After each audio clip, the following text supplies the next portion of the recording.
Bonjour à tous. Ce dimanche, nous retrouvons l'évangile selon saint Matthieu au chapitre 18.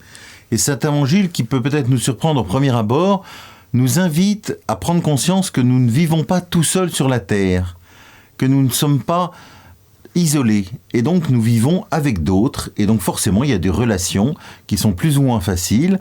Et c'est vrai dans notre petite société comme une famille, dans nos moyennes sociétés comme notre paroisse par exemple, ou notre village, ou les plus grandes sociétés au niveau du monde.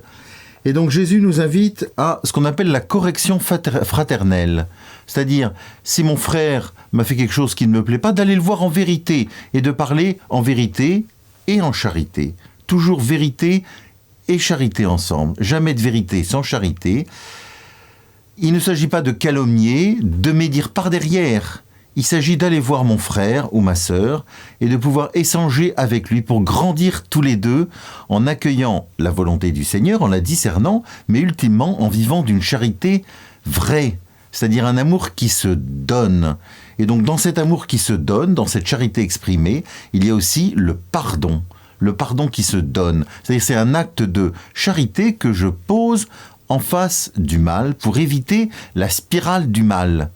Et donc on voit que ces relations humaines dont nous parle Jésus, en fait, ont des grandes conséquences. Il suffit de regarder la télévision ou l'histoire de notre monde aujourd'hui et de voir que nous sommes invités, chacun en conscience, dans notre petit cercle ou dans un plus grand cercle, si nous avons de grandes responsabilités, à faire grandir la charité, c'est-à-dire à poser des actes qui nous font grandir et toujours à réunir vérité et charité.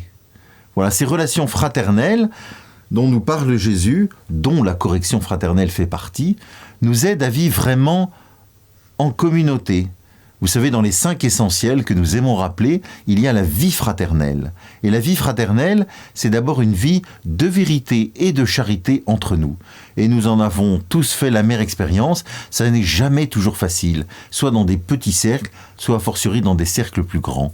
Donc c'est une invitation que le Seigneur nous fait avec fermeté, d'une certaine façon, à faire grandir la charité entre nous. Et voilà comment se termine l'évangile.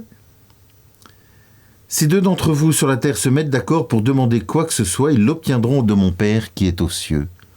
C'est la force de la communion. La force de la communion. Alors que cet évangile, en ce dimanche, nous invite à faire grandir la charité fraternelle entre nous, à en témoigner avec joie et à faire grandir donc la communion entre nous avec le Seigneur. Bon dimanche.